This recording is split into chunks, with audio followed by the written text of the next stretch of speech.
Halo teman-teman semua, kembali lagi bersama Adinda di channel Batas Kisah. Semoga teman-teman Batas Kisah sehat selalu ya. Nah, sekarang kita akan melanjutkan kisah yang masih bersambung sebelumnya dengan judul Menikah Itu Tidak Mudah. Kalau teman-teman Batas Kisah belum nonton episode sebelumnya, Adinda sudah mencantumkan linknya di deskripsi video ini ya. Yuk simak ceritanya sampai selesai.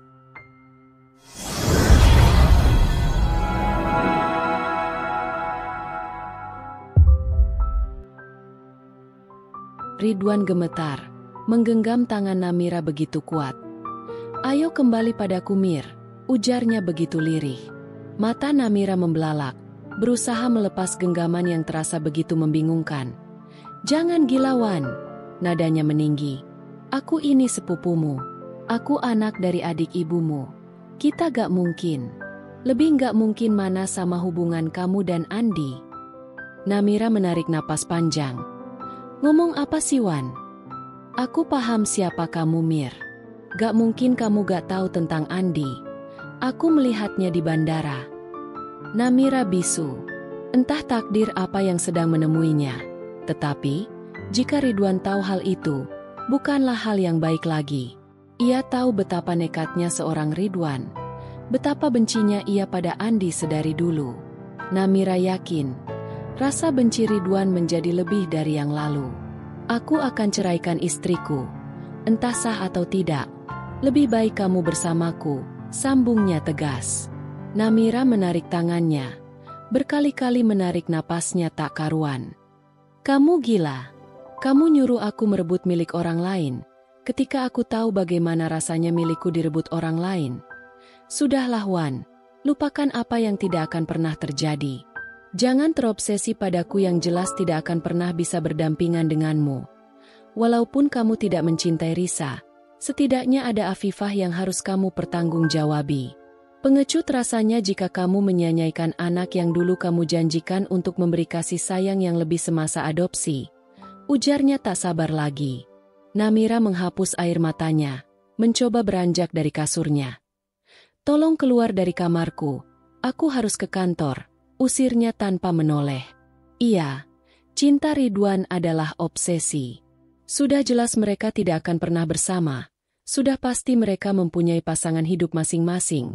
Tetapi, rasa cinta yang ia bilang takkan pernah mati, adalah suatu hal yang membuat Namira sungguh tidak bisa menerimanya. Mungkin, bagi Ridwan meninggalkan istrinya sama dengan ia menjentikan jari. Namira pernah berpikir hal yang sama, hal yang semudah itu.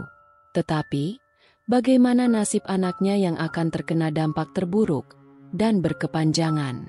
Kesehatan mental anaknya adalah prioritas bagi Namira, dan tentu saja kenyataan bercerai tidak semudah itu. Walaupun sudah banyak single parent yang sukses di atas kakinya sendiri, percayalah, kita tidak pernah melihat proses mereka hancur, kita hanya melihat hasil. Siapa bilang Namira tak bisa membesarkan anaknya sendiri? Ia mampu secara finansial. Ia bahkan telah menabung untuk masa depan anaknya. Tetapi, balik lagi pada mental. Entah dia akan mampu atau tidak menghadapi mentalnya sendiri. Karena sebanyak apapun harta yang kita miliki, kita takkan pernah mampu membeli lagi mental yang sudah rusak. Bertahan memang menyakitkan. Tetapi, walaupun pernikahan begitu menyesakan, baginya janji suci adalah suatu hal yang begitu berharga. Dan bukan berarti perceraian adalah jalan termudah. Semua penuh resiko. Entah ia harus bertahan ketika hatinya diperas, atau ia harus bertahan ketika otaknya yang akan diperas. Semua orang hanya melihat, tanpa merasakan. Mereka bahkan tak mengerti jika tidak ada di posisi. Terburu-buru hanya akan menyesatkan Namira.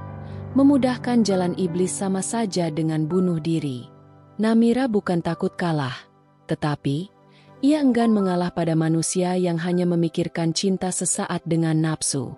Ia mengerti, Freya tidak akan pernah mencintai anak-anaknya sama seperti ia mencintai Andi, dan Namira tidak mungkin menjauhkan seorang anak dari ayah kandungnya sendiri.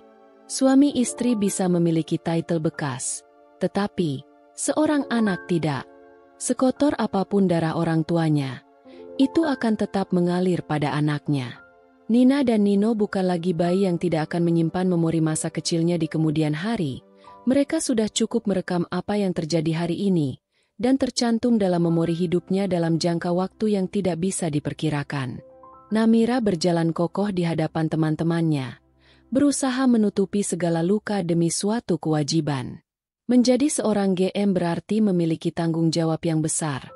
Baginya akhir tahun adalah kesibukan paling tidak bisa ditoleransi. Apalagi harus berhadapan dengan anak magang yang baru saja datang 2 minggu lalu, mengurus rapat ke sana kemari, menemui atasan dari yang ini dan itu. Seluruh tubuhnya dipaksa bekerja lebih dari kewajarannya. Ia bahkan tidak bisa santai 1 menit pun. Rasanya menenggak air seteguk saja sama dengan mencari air di padang pasir. Tidak ada istirahat. Seseorang yang sedang berduka harus bekerja hingga melewati makan siangnya, melupakan jam istirahatnya, mengabaikan anak-anaknya yang sedari tadi ingin mengobrol melalui telepon. Rasanya ia baru bisa meregangkan ototnya pada pukul 7 malam, di mana ia memberi waktu pada dirinya sendiri hanya 30 menit sebelum kembali berperang. Namira bahkan baru memegang ponselnya, berusaha ingin menebus waktunya yang ia lewatkan untuk anak-anaknya. Tetapi, dering telepon lagi-lagi menyeka. Bukan dari atasannya, apalagi anaknya. Itu berasal dari mertuanya. Sama dengan jahanam. Namira bahkan baru mengucapkan salam, tetapi ibu mertuanya menerobos kata-katanya dan berkata bahwa sudah menunggu lama di kantin milik kantor Namira. Tentu saja, ia harus berlari, mengejar lift, dan sampai dengan waktu sesingkat-singkatnya. Napasnya masih terengah-engah. Ia disambut dengan lambaian tangan dan senyuman paling Namira takuti. "Maaf Bu, Mira tadi sibuk banget sampai gak sadar kalau ibu nelponin Mira." Ujarnya begitu panik. "Gak apa-apa kok Mir. Ibu baru sejam kok di sini." Percayalah, itu adalah senjata untuk membuat Namira lebih merasa bersalah. "Ada apa Bu?" Dina, mertuanya sempat mengambil ancang-ancang dengan berdeham dan menjeda beberapa perkataannya. "Begini Mir, sekarang kan udah gak ada Andin, otomatis kebutuhanmu dan Andi pasti berkurang, kan?" Namira hanya berani menggigit bibir bawahnya, mengerti apa yang akan terjadi selanjutnya. "Kamu gak bayar guru spesial lagi untuk Andin, sekolahnya yang sudah pasti mahal juga sudah tidak lagi. Jadi ibu ingin meminta bantuanmu untuk Kisya. Kamu tahu dia pengen lanjut S2 ke luar negeri kan? Tetapi tidak ada satupun beasiswa yang ia dapatkan. Kamu bisa kan kalau biayain Kisya untuk kuliah di sana?" Sambungnya membuat Namira mengelus dada. "Tapi Bu, maksudku, kan masih ada Nina dan Nino yang juga perlu biaya." Dina memotong Namira, meneteskan air matanya. "Ibu gak tahu lagi harus ngomong ke siapa Mir. Tetangga juga sudah pada mencibir Kisya karena di usia yang baru menginjak 23 ia sudah harus menjadi janda. Hal itu yang membuat ibu juga ingin mengirim ia di negeri orang agar ia tidak stres." Rasanya saat itu Namira ingin berteriak di depan wajah ibu mertuanya. "Aku juga sedang stres." Tetapi, melawan hanya memperburuk keadaan dan membuat rumah tangganya kacau. Ia berusaha menahan emosinya dengan menarik napas panjang. Kata sabar yang ia ucapkan di dalam hati sudah tak terhitung lagi. "Mira harus diskusin ini sama Mas Andi dulu ya, Bu? Ini bukan hal kecil. Finansial Mira dan Mas Andi juga tidak selancar itu," ujarnya lirih. Ia hampir menekuk mukanya, memecahkan kepalanya, merobek mulutnya, seakan semesta benar-benar membenci keberadaannya. Pada akhirnya si ibu mertua mengerem, berdalih memberi waktu bagi Namira untuk berdiskusi, yang nanti akan berakhir dengan paksaan. Pembicaraan sudah selesai, tetapi Dina tak kunjung beranjak. Namira sudah berpura-pura bodoh dan tak tahu, menghabiskan waktu rehatnya dengan sia-sianya. Ia mengalah. "Mira cuma pegang cash segini aja Bu. Siapa tahu ibu mau beli sate taichan untuk papa," ujarnya sembari menyodorkan uang 1 juta rupiah pada mertuanya, menguras habis pengisi dompetnya yang ia tarik untuk keperluan lain. Dina si batu. Ia keras kepala. Namira sudah lelah dan malas menghabiskan waktunya yang begitu sia-sia. Lebih baik mengikhlaskan. Iya, setelah 1 juta itu jatuh ke tangannya, mertua yang Namira anggap nenek sihir itu akhirnya beranjak dari kursi dan pamit pada menantu yang ia anggap ATM berjalannya. Namira hanya bisa menopang kepalanya pada kedua tangannya yang rapuh, mencoba menghapus rasa kesalnya yang telah tercampur dengan rasa lainnya. Air mata sudah tidak cukup bagi Namira. Baginya sia-sia saja jika semua hal perih harus ditangis. Ia sudah terlalu lelah, bahkan hanya untuk setetes air mata. Namira. Rasanya ia ingin mengeja namanya dan bertanya, dosa apa sih yang membuatnya dikutuk sebegini oleh Tuhan? Seakan masalah di tahun ini benar-benar menginjaknya habis-habisan. Ia masih berduka kehilangan anaknya. Ia masih kecewa pada suaminya. Ia masih lelah dengan keluarganya terutama Caca. Dan ia didesak kembali pada keluarga suaminya, sampai diperas hingga tetes terakhir. Menyedihkan bukan? Seperti Tuhan tidak memberinya slot untuk bahagia sebentarnya.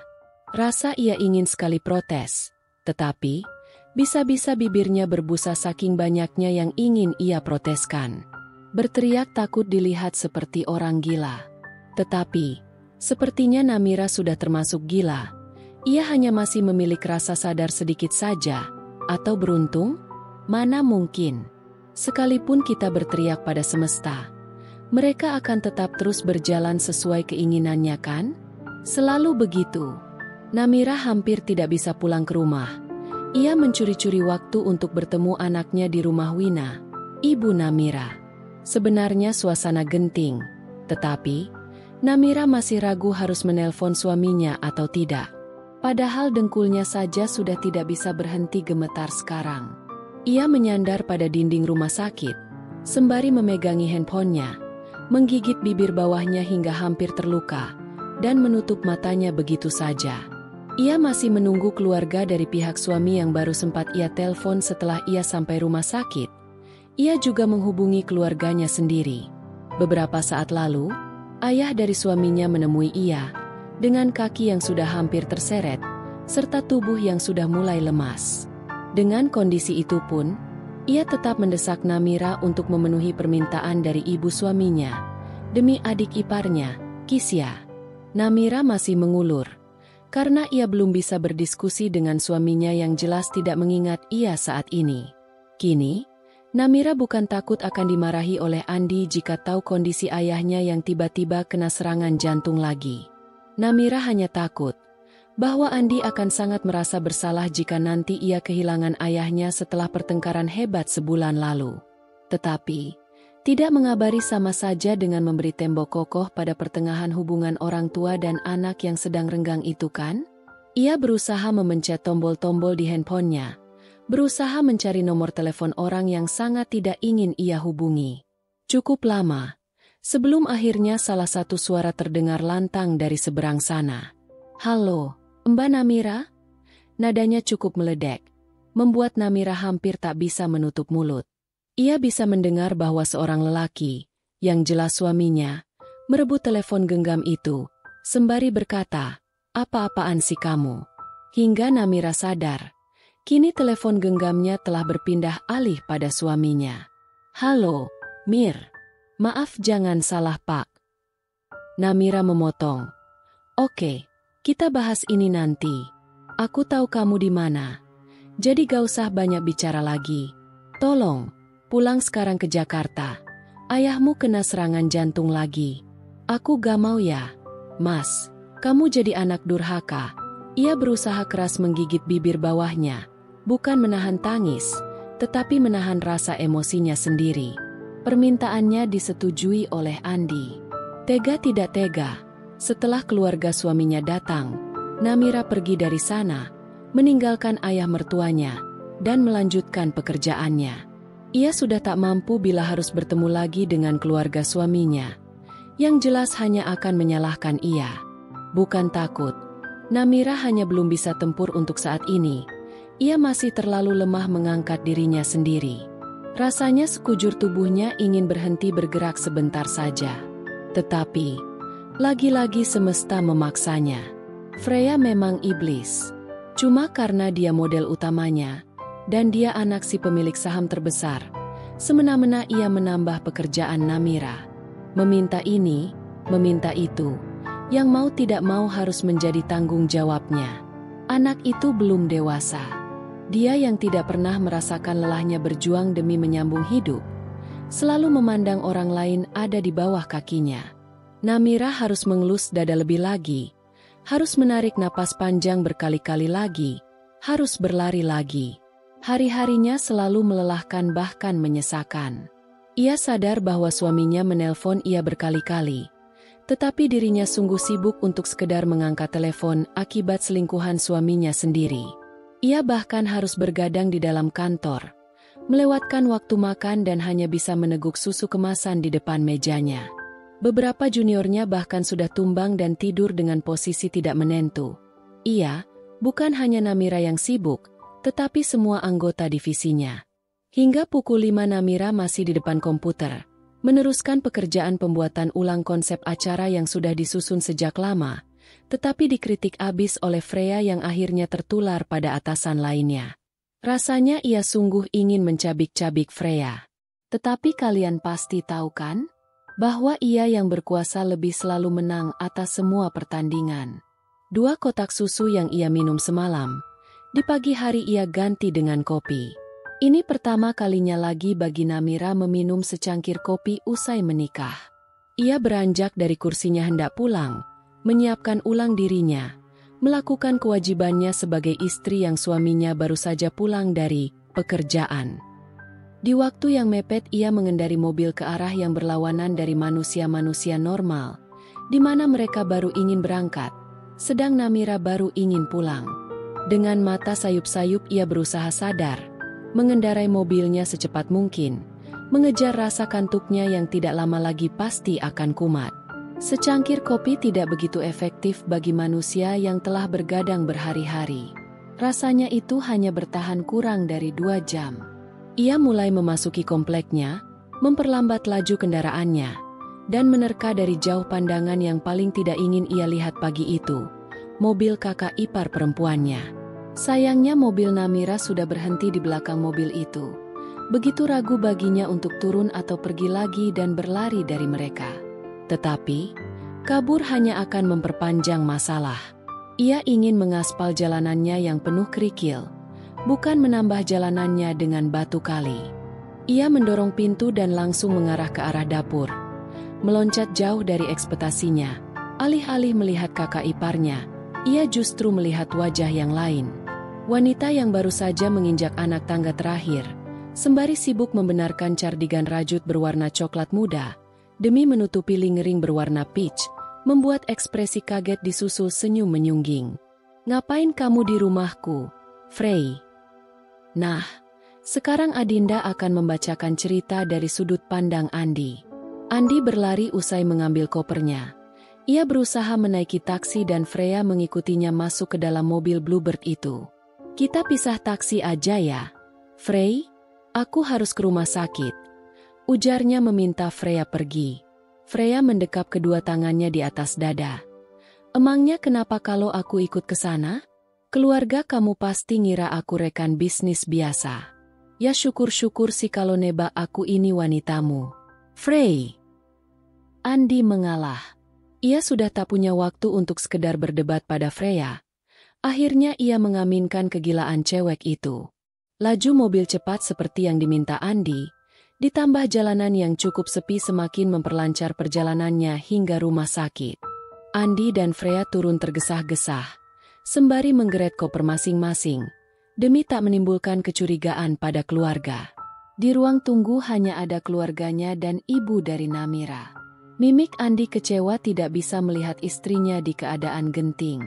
Tetapi, tanyanya yang pertama adalah tentang ayahnya.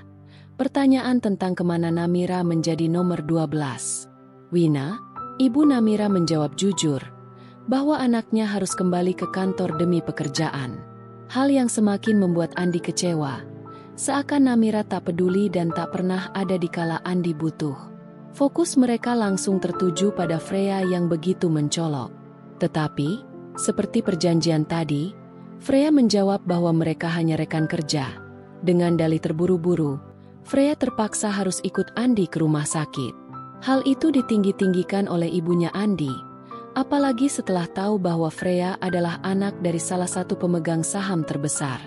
Mereka seakan mengasingkan Wina yang telah baik hati duduk di sana. Tak terasa, waktu berjalan begitu cepat. Ibu Andi memaksa ia untuk pulang dan mengantar Freya. Intan, kakak sulungnya, meminjamkan mobil pada Andi dan menawarkan diri untuk menjaga ayahnya malam ini. Jelas saja Andi mengiyakan. Tubuhnya yang lelah dan pikirannya yang berantakan membuat ia kehilangan tenaga begitu saja. Pada akhirnya, mereka memasuki mobil berkursi 4 dengan warna putih kinclong. Freya meminta untuk menduduki posisi supir dan membiarkan Andi beristirahat di sebelahnya. Mobilnya bahkan belum menyala, tetapi Freya sudah lebih dulu menyerang. "Jadi, sekarang kamu sadarkan? Betapa tidak pedulinya istri kamu, Mas. Dia bahkan tega ninggalin mertuanya di kondisi kritis demi kerjaan," ujarnya memulai. Sebenarnya Andi malas meladeni Freya dan mengaminkan perkataannya lagi. Tetapi, dia pikir, Freya ada benarnya. Di mana Namira yang seharusnya memposisikan peran penting di kehidupannya, ia memang tak tahu hal yang terjadi pada istrinya. Ia menyandar pada kursi mobil. "Kamu, ikut ke rumahku ya?" tawarnya pada Freya yang jelas langsung menyungging bibir puas. Mesin mobilnya langsung dinyalakan. Dengan semangat menuju rumah Andi yang di dalamnya tidak ada istri bahkan anak-anaknya. Malam yang rasanya sakral bagi mereka berdua, dinikmati sedemikian rupa, menjadi malam panjang. Freya bangun lebih dulu daripada Andi, menjambet lingringnya dan keluar dari kamar pasutri pemilik rumah, dengan niat ingin membuat sarapan. Ia juga mengambil cardigannya demi menutupi hawa dingin akibat gemericik hujan di pagi hari. Satu demi satu ia menuruni anak tangga, sebegitu tenang sembari membenarkan cardigannya. "Ngapain kamu di rumahku, Frey?" Suara yang sangat familiar membuatnya mengangkat kepala dengan ekspresi kaget yang tak bertahan lama. Ia langsung menyungging bibirnya dan tersenyum puas. 1-0 di pagi hari. "Wah, Mbak Namira, baru pulang? Telat ya? Sekarang kasur Mbak udah keburu terpapar keringat kita semalam tuh." "Oh iya, gimana pekerjaannya? Seru dong, pasti bisa bekerja lebih keras lagi." Namira mendekat, suaranya meninggi. "Aku tanya, ngapain kamu ada di rumahku?" Tatapnya nanar, emosinya di ujung tanduk. Freya mengibas rambutnya ke belakang. "Aku?" Ia menunjuk dirinya sendiri. "Tidur, sama suamimu. Nemenin dia di saat dia butuh seseorang di sampingnya." "Istrinya di mana? Apa Mbak masih pantas disebut istri? Meninggalkan suami dikala ia benar-benar sedang kacau," sambungnya tengil. "Jangan belaga sok jadi malaikat. Kan kamu iblisnya." Freya kembali mendekap kedua tangannya di atas dada. "Jangan belaga sok jadi istri sempurna. Tinggalin suamimu jika sudah tak mampu mengurusnya." Ia tak mau kalah. Namira mulai mengatur napas, meredakan emosinya dengan menutup kedua matanya sekejap. "Kalau aku lepasin suamiku, apa kamu pikir bisa menjadi istri sempurna? Mengurusnya apa maksudmu? Apa ditidurin dan dijadikan tempat having sex membuat kamu dicintai oleh dia? Kamu gak beda sama pelacur Frey." Freya mendorong pundak Namira sekuat tenaga, tetapi Namira berdiri kokoh di hadapannya. "Kalau emang udah kalah gak usah sok masih jadi yang paling kuat. Aku tahu, sebenarnya Mbak terpojokan. Mbak kayak gini karena Mbak takut kehilangan Mas Andi. Mbak takut miskin jika bercerai." Namira menukikan alis dengan tawa sinis. "Takut miskin? Frey, jangan bermimpi terlalu jauh. Sekalipun suatu saat kalian menikah, kamu sudah bisa lihat dengan jelas bagaimana masa depanmu. Aku Frey, aku masa depanmu. Kamu hanya akan sama dengan aku. Selingkuh itu candu. Milik orang yang kamu rebut, hanya akan direbut orang lain lagi," sambungnya lugas. Tadinya ia tak ingin mengintimidasi Freya, tetapi anak kecil itu telah melewati batasannya. Permainannya terlalu terburu-buru, hingga membuat Namira tak sabar lagi. "Kalian masih ingat kan? Namira ini mantan preman di sekolahnya. bisa dengan mudah menghabisi Freya dengan tangannya. Tetapi, jika ia melakukan itu, ia hanya akan kalah. Menjatuhkan mentalnya dengan kenyataan adalah yang paling tepat untuk mengusir manusia seperti Freya di dalam hidup. Seperti ditampar oleh kenyataan yang berusaha ditutup-tutupi oleh dirinya sendiri, Freya membohongi dirinya yang salah dan tetap ingin menang dari Namira. Sayangnya, emosi anak muda itu kini telah di ujung tanduk. Matanya memerah menatap mata Namira begitu kuat. Tangannya melayang ke pipi Namira sekuat tenaga. Mbak berharap aku terintimidasi? Bodoh. Kita lihat nanti. Siapa yang akan menang dan siapa yang akan diinjak seperti keset. Mbak lupa ya? Siapa aku? Tatap menatap antar mereka tak bertahan lama. Andi lari dari arah atas begitu tergesah. Mendengar suara keras yang berasal dari Freya. Mimiknya begitu panik. Melihat kehadiran Namira yang sangat ia takuti. Ia memunggungi Freya dan menggapai tangan Namira. Mir, kita omongin ini baik-baik ya. Namira acuh. Ia bertingkah seolah tak pernah terjadi apa-apa. Rajin ya mas. Tamu pagi-pagi gini udah dateng. Tuturnya pada Andi dengan senyum seindah mentari. Frey, kita ketemu nanti jam 2 siang di butik ibumu kan? Aku ke atas dulu ya. Aku harus ganti baju karena harus balik ke kantor. Kerjaanku banyak. Sambung Namira sembari menekan kalimat terakhir. Ia meninggalkan sejoli itu dengan anggun. Walaupun sebenarnya saat itu otaknya hampir meledak. Amarahnya hampir merobek bibir suaminya. Tetapi, marah hanya akan menjatuhkannya. Emosi hanya akan mengacaukan segalanya. Setidaknya, belum terlalu jauh untuk sekedar bertahan dan kembali merebut apa yang ia punya. Karena rasa mengalah pun tidak kunjung ada di dalam hatinya. Ia terus kokoh. Jika bisa menangis, rasanya ia ingin sekali saja menangis. Meluapkan semua rasa yang begitu menyesakan bagi hatinya. Tetapi, air matanya seperti tak pernah merelakan pipinya basah. Ia bertahan, dan terus bertahan demi terlihat baik-baik saja. Ia berusaha acuh tak acuh pada dirinya sendiri. Ia berusaha menjadi orang lain di depan orang lain. Ia selalu palsu. Banyak tembok menghimpitnya begitu kuat. Banyak orang yang membenci kehadirannya di dunia ini. Namira terlalu sempurna untuk sebuah karakter pribadi. Walaupun keluarganya hanya cukup tidak kaya raya, setidaknya ia dianugerahi otak yang lebih pintar dari kebanyakan orang. Meskipun ia tahu, suatu saat mungkin ia akan dibuang oleh mertuanya karena ia hanya cukup, tidak kaya. Karena ibunya bukan orang yang memiliki gedung 100 lantai. Ia hanya seorang single parent yang membuka klinik kecantikan. Rasanya terlalu berat untuk menangisi hidupnya yang sebenarnya sudah sangat berat. Namira terlalu biasa menjadi pribadi yang begitu mandiri, hingga ia terlihat seperti sekeras batu. Ia menyimpan semua rasa sakit di dalam hatinya yang kecil. Ia menyimpan bongkahan-bongkahan kaca yang mecah berkeping-keping dan membiarkan semua itu menusuknya. Begitu lama ia menatap kaca. Apa yang tak pantas di dalam dirinya? Hingga ia dihukum oleh Tuhan seumur hidupnya. Dahulu ia berpikir bahwa pernikahan yang ia lihat menyakitkan hanya ada di cerita hidup ibunya. Tetapi, takdir mengulang itu. Keluarga bahagia yang telah melukis banyak senyum di tahun-tahun sebelumnya, dihancurkan begitu saja dengan gadis semuda itu. Andi yang Namira pikir hanya akan melihat istrinya setelah perjuangan panjang, kini justru melihat lebih pada wanita lain. Rasanya menjijikan. Harus masuk ke dalam kamar yang begitu kotor. Seperti melewati jalanan tikus yang jelas saja banyak hal-hal tidak mengenakan.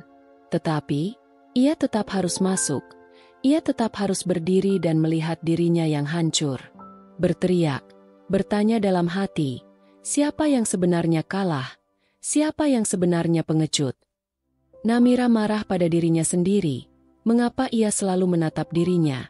Mengapa ia selalu melihat apa yang paling tidak cocok di dalam tubuhnya? Mengapa ia selalu menyalahkan dirinya? Bukan Namira yang salah, tetapi Andi yang tak pernah bersyukur.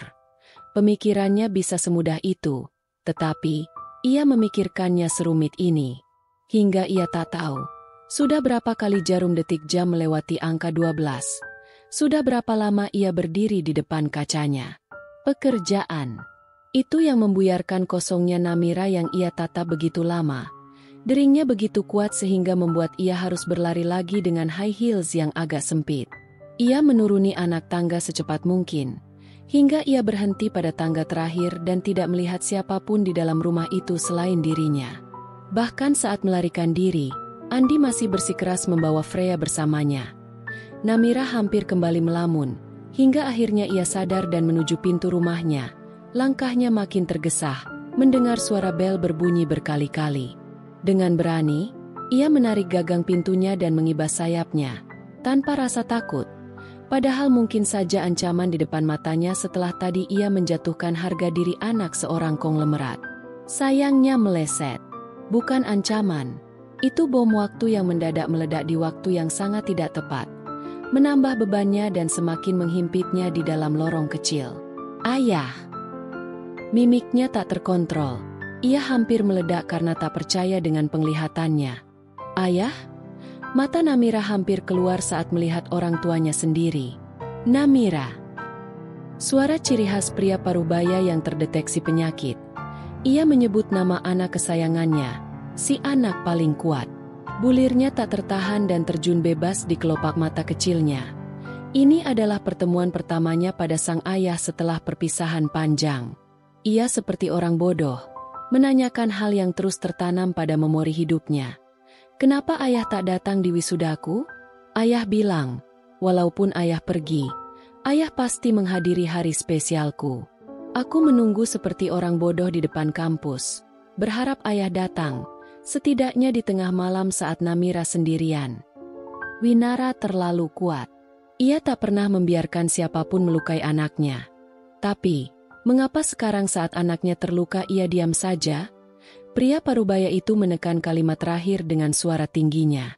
Apa maksud ayah? Namira tidak bisa memberi tanggapan apapun selain mimik bingung. Abraham menunjuk ke arah jalan. Bukankah pria tadi suamimu? Mengapa ia membawa wanita lain? Mengapa Winara membiarkan anaknya disakiti oleh laki-laki tengik itu? Namira maju, menggenggam tangan ayahnya seperti memohon. Ayah, demi apapun, aku akan membunuh dia.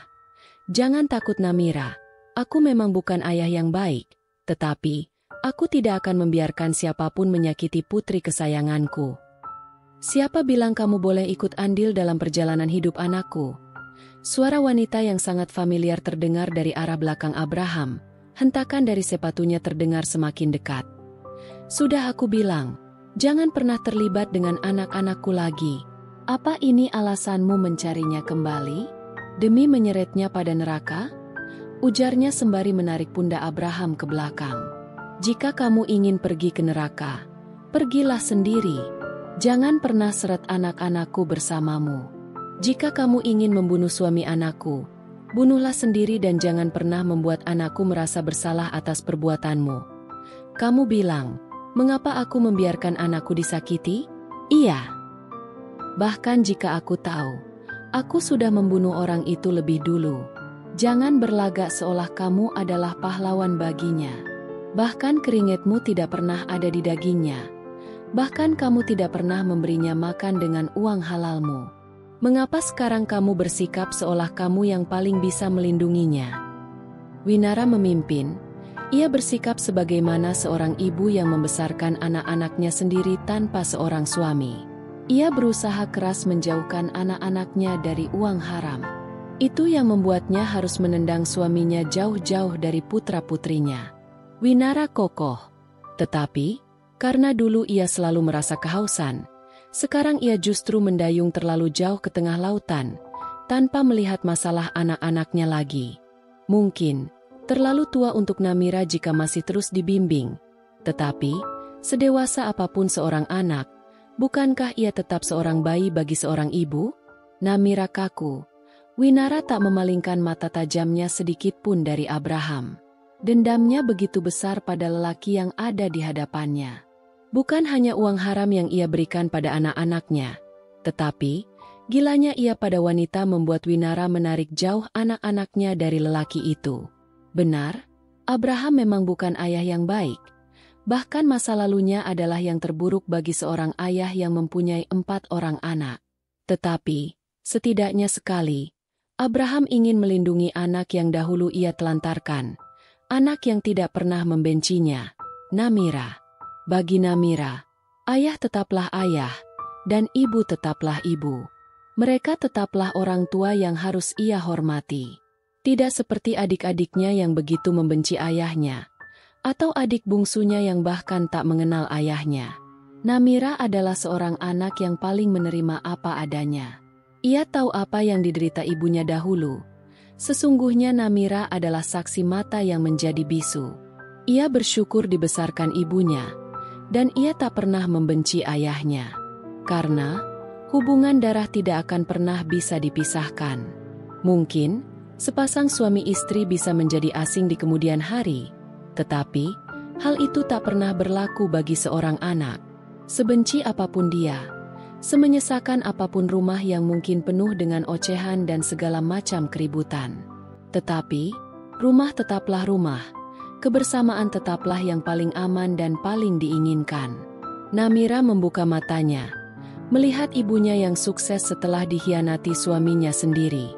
Tetapi, anak-anak selalu menjadi korban dengan masa depan gagal, yang perlahan menjadi masa lalu yang pahit. Tidak semudah itu baginya untuk menelan kenyataan. Ia tidak bisa melupakan begitu saja tentang Wildan, Vira, atau Caca. Bukankah mereka bukti tentang rusaknya seorang anak ketika kedua orang tuanya memilih untuk berpisah? Mungkin sekarang Wildan baik-baik saja, bekerja di perusahaan ternama, dengan gaji mencukupi untuk keluarganya, dan menjadi seorang ayah yang baik bagi anaknya. Tetapi, sebelum ia sampai di situ, ia harus kehilangan arah terlebih dahulu. Berteriak, menangis, menggila, dan bertanya, mengapa keluarganya harus hancur, di saat ia mencapai usia sedang perlu dibimbing lebih. Hal yang sama berlaku pada Vira. Ia diam, dan dianggap tak berdaya, disetubuhi oleh gurunya dan ditinggal pergi begitu saja. Psikis anak itu semakin terganggu dan hampir sepenuhnya kehilangan arah.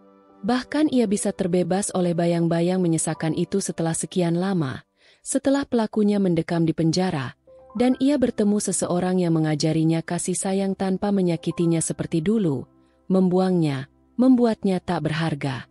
Perjuangan panjang itu yang baru akhirnya membuat Vira memutuskan menikah 1 tahun lalu. Ia hampir tak percaya pada dunia yang begitu kejam, yang membuatnya merasa kotor dan berdosa di kehidupannya sendiri. Bahkan untuk mencapai kebahagiaan, ia harus dijatuhkan dan diinjak-injak terlebih dahulu. Tak terlepas juga dari Caca.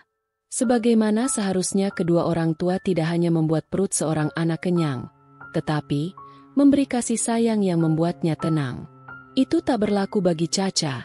Ia disayangi oleh kakak-kakaknya tetapi ia tetap merasa kurang, karena memang tak pernah merasakan kelengkapan sejak ia menghirup udara di dunia. Winara hanya sibuk mencari uang untuk memberi anak-anaknya makan. Tetapi, Winara lupa bahwa seorang anak tidak cukup jika hanya diberi itu. Lalu, kegagalan seorang anak tidak sepenuhnya milik ia. Tetapi, selalu ada peran orang tua yang menjadi jembatan untuk bagaimana lajunya roda kehidupan seorang anak. Bukan menyalahkan si titik bernama perceraian. Bukan menentang, menjelekan dan membiarkan seseorang tersakiti di dalam rumah tangganya sendiri. Tetapi, memang bukan perceraian yang paling baik untuk mengakhiri sebuah penderitaan, bukan juga bertahan. Hanya keberuntungan, hanya keikhlasan dan penerimaan. Mungkin, seseorang yang bercerai akan merasa semampai dan sombong pada orang lain, merasa menang dan terbebas dari permasalahan. Setengahnya benar, setengahnya tidak. Jangan pernah lupakan perasaan anak yang setidaknya mempunyai bekas luka yang tidak akan pernah terobati. Lalu, jalan apa yang sebenarnya harus diambil jika melalui rumitnya rumah tangga? Jika bertahan salah, apalagi berpisah, semua selalu diserahkan pada individual. Dan setiap orang memiliki wewenang penuh atas dirinya sendiri. Apa salah jika Namira tetap ingin bertahan di pernikahannya? Sedangkan ia tahu itu tak mungkin, tetapi Ia tahu bahkan itu sangat menyakiti anak-anaknya. Seperti harapan yang tidak pernah putus, Namira masih berharap bahwa hidupnya kembali pada kebahagiaan, keluarga kecilnya, suaminya, dan dirinya sendiri, bahagia di dalam satu jalan yang sama seperti dahulu. Selalu begitu, selalu dianggap bodoh. Seseorang yang bertahan selalu dianggap tak mampu dan tidak memiliki pemikiran yang logis. Tetapi, bagaimana Namira bisa memberikan rasa sakit yang sama pada anak-anaknya, ketika ia tahu jelas tentang rasanya? Seketika Namira lupa dengan pekerjaannya. Ia bersandar pada daun pintu, setelah melihat ibunya dengan kejam mengusir ayahnya. Ia tak pernah bermimpi ada di keadaan seperti ini. Ia tak pernah bermimpi akan melihat kedua orang tuanya yang memasang tembok kokoh secara bersamaan untuk melindunginya. Ia hanya tersadar ketika ibunya menarik tangan kanannya dan meminta untuk mengantar ia ke kantor. Tentu, ada banyak hal yang pasti akan ditanyakan. Ada banyak hal yang harus dibicarakan. Dengan itu, Namira menurut. Ia duduk di kursi penumpang dengan gugup, tak berhenti memelintir tali tasnya sendiri. Rasa takutnya seperti sedang disidang. Tenang Mir, ibu memang menyayangimu, tetapi membelamu bukan dengan membunuh dia dengan mengotori tangan ibu sendiri, kan? Ujar Winara sembari menepuk pundak anaknya. Bu. Winara menarik napas panjang, mencoba mengatur emosinya yang tadi meledak begitu saja. Mengapa tidak pernah bilang dengan ibu, Mir? Sekuat apapun kamu, bukan berarti harus memendam permasalahan ini sendirian. Namira tertunduk, tak berani dengan posisi tegap di depan ibunya. Mira takut Bu. Mira takut ngebebanin ibu. Keadaan Caca lagi rumit. Mira gak bisa nambahin beban lain di pundak ibu. Ujarnya gemetar. Netranya telah dipenuhi buliran yang siap terjun. Mengapa setelah tahu kamu tetap di sana Mir? Itu bukan Mira yang ibu kenal. Bertahan hanya akan menyakitkan. Perceraian tidak selama buruk kok. Ibu memang pernah menyuruhmu tidak gagal dalam pernikahan. Tetapi, di beberapa keadaan, kamu harus melupakan hal itu. Namira menarik napas panjang, masih mencoba berdiri pada pendiriannya. Bukankah saat memilih Mas Andi, ibu meminta Mira untuk tidak terburu-buru? Bahkan sekarang Mira juga tidak ingin terburu-buru Bu. Masih ada Nina dan Nino yang Mira harapan tidak akan gagal di masa mudanya. Napas Winara tak kalah panjang. Tetapi, pada akhirnya perebut akan selalu menghalalkan segala cara untuk menghancurkan seseorang seperti kamu Namira. Jangan sakiti dirimu terlalu lama. Kamu berhak mendapat bahagiamu. Namira masih tertunduk. Kini rasanya seluruh air matanya ingin meledak. Ia ingin sekali menangis. Tetapi, seperti selalu terhalang oleh rasa takut. Ia memberanikan diri, mencoba menjadi yang paling kuat, mencoba menjadi yang paling bisa diandalkan, karena selain dirinya, siapa lagi yang akan mengerti perasaan ia yang sesungguhnya. Walaupun suatu saat Mira kalah, setidaknya Mira tak mudah menyerah dan pernah memperjuangkan hak milik Mira. Bu, ujar Mira gemetar. Winara sudah tidak bisa lagi mencari celah. Sesungguhnya Namira adalah batu yang sangat keras, keputusannya selalu bulat dan susah digoyahkan. Dengan sepenuh hati, Winara mencoba memahami Namira sejenak, memberi Namira wewenang untuk hidupnya sendiri, dengan mencoba tetap menyemangati. Baiklah, ibu tahu kamu sekeras apa, tetapi, tolong jangan tutupi apapun lagi dari ibu. Dan biarkan kamu mengikuti kata hatimu, pilihlah yang menurutmu paling baik. Ibu akan tetap ada di sisimu, Namira. Buliran yang tadinya tertahan, kini terjun begitu saja. Namira dan Winara sama. Mereka hanya menunjukkan sisi kuatnya masing-masing. Rangkulan hangat seperti ini adalah momen langkah bagi keduanya. Rasanya memang egois jika tetap teguh pada keadaan yang sama sekali tidak memungkinkan. Namira tahu, suatu saat ia akan merasa menyesal pada dirinya saat ini. Mungkin ia akan bergumam, mengapa tidak lebih cepat keluar dari tempat yang membuatnya terluka parah? Tetapi, manusia selalu begitu. Ia akan sering berjalan. Pada rasa sakit yang ia sesalkan suatu saat nanti, semua akan berpikir bahwa saat ini masih ada kesempatan. Padahal ia tahu, itu sangat menyakitkan. Mungkin bukan hanya Namira yang menahan napasnya dan mencoba menjadi kokoh pada pernikahan yang begitu hancur. Wanita memang tidak bisa ditebak. Ia seringkali keluar dari jalur yang tak seharusnya. Pikirnya, tak apa sakit dahulu, itu akan berganti dengan kebahagiaan. Tentu saja, ia tahu itu omong kosong. Rasa sakit jika dipertahankan akan terus menjadi luka. Bahkan ia sadar bahwa siapapun yang berani melakukan sesuatu di luar nalar, orang itu akan lebih berani lagi untuk melakukannya. Namira paham betul tentang keinginan berselingkuh yang menjadi candu. Tetapi, Namira masih membodohi dirinya sendiri. Namira masih diburu waktu. Keterlambatannya adalah siksaan tambahan untuk dirinya. Ia kelewatan jam makan siang, tetapi untung saja Freya memundurkan pertemuan mereka untuk fitting baju di butik ibunya. Setidaknya, Namira dapat mencuri waktu untuk istirahat sebentar saja. Waktu sudah hampir pukul 3. Ia baru saja bisa bersandar pada kursi kerjanya, yang sama sekali tidak terasa nyaman. Bokongnya sudah panas, ditambah perutnya yang keroncongan dan kepala yang terasa sakit. Semua penderitaan selalu datang di waktu yang tidak tepat. Kini, handphonenya berdering. Bukan lagi dari suaminya atau ibunya, tetapi Ridwan, ya sepupunya.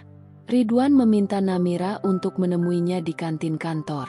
Sebenarnya Namira ingin menolak, tetapi rasa tak enaknya lebih besar. Ia menyusuri jalan perlahan. Lebih dari 5 karyawan mengatakan untuk ia beristirahat. Mukanya pucat seperti kekurangan darah, badannya pun sempoyongan. Tetapi, pikirnya hanya karena ia kelaparan. Ia melewatkan jam makannya terlalu lama. Dari kejauhan, ia bisa melihat Ridwan yang menunggu sambil menikmati kopinya. Tetapi, ia tak sendiri. Ada Andi di depannya juga ikut menunggu. Rasanya Namira ingin menarik kakinya dan kembali pada ruangannya. Tetapi, mata Ridwan lebih cepat. Ia segera tertangkap. Dengan lesu, ia perlahan mendekat, hingga sampai pada hadapan kedua pria yang selalu mengganggu pikiran kacaunya. Perlahan, ia menarik bangku di depannya, sembari bertanya, "Ada apa? Mau pesen apa? Kamu belum makan siang kan?" Andi menyerobot sembari memegang punggung bangku yang akan Namira duduki. "Nanti saja, aku belum lapar," ujar Namira mengelak. Nafsu makannya telah hilang ketika melihat keadaan di depannya. "Ada apa, Ridwan?" tanyanya lagi pada Ridwan. Ridwan menarik napas panjang, menatap Namira sejenak dan beralih pada Andi. "Gua minta lo ceraikan Namira secepatnya," ujarnya lugas tanpa aba-aba. Kedua mata Namira membelalak, rasanya detak jantungnya hampir berhenti. "Omong kosong apa lagi sih Wan?" Ia membentak Ridwan dengan intonasinya. Ridwan menggenggam tangan Namira untuk menenangkan. Tentu saja, Namira menarik tangannya kembali. Untung saja keadaan kantin sudah sepi. Ridwan tertunduk sejenak dan melempar tatapannya pada Namira.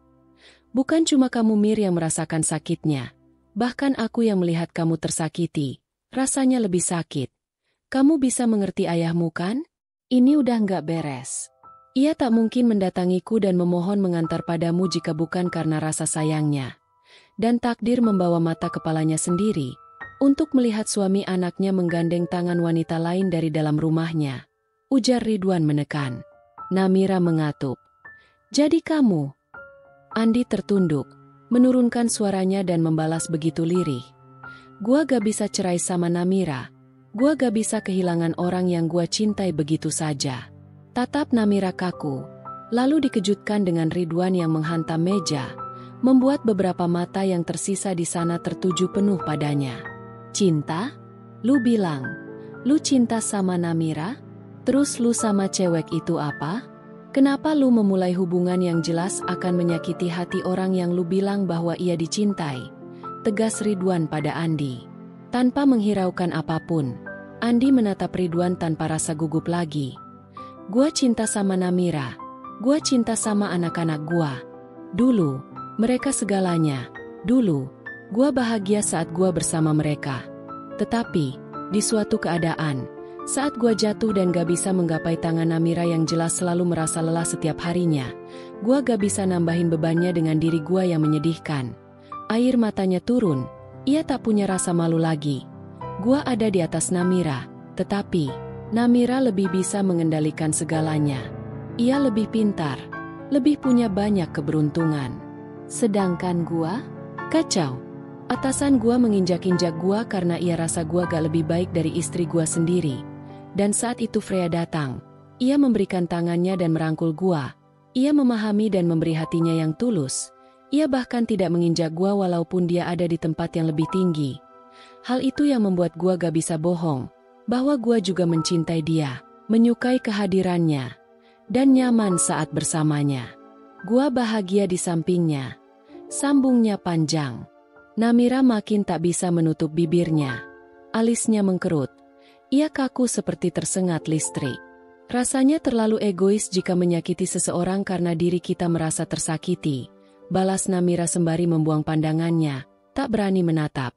Keluarga dibangun karena suatu alasan.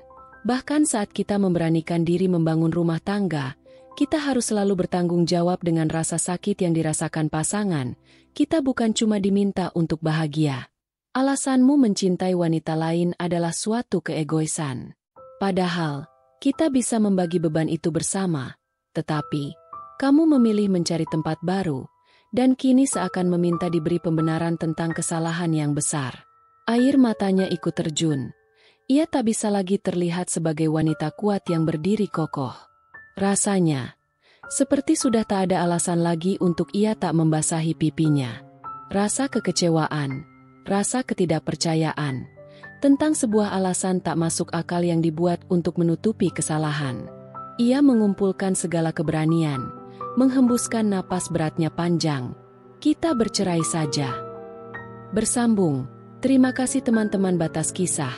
Mohon maaf jika Adinda ada kekurangan dalam membacakan ceritanya. Semoga teman-teman semua bisa terhibur dengan cerita yang Adinda bawakannya.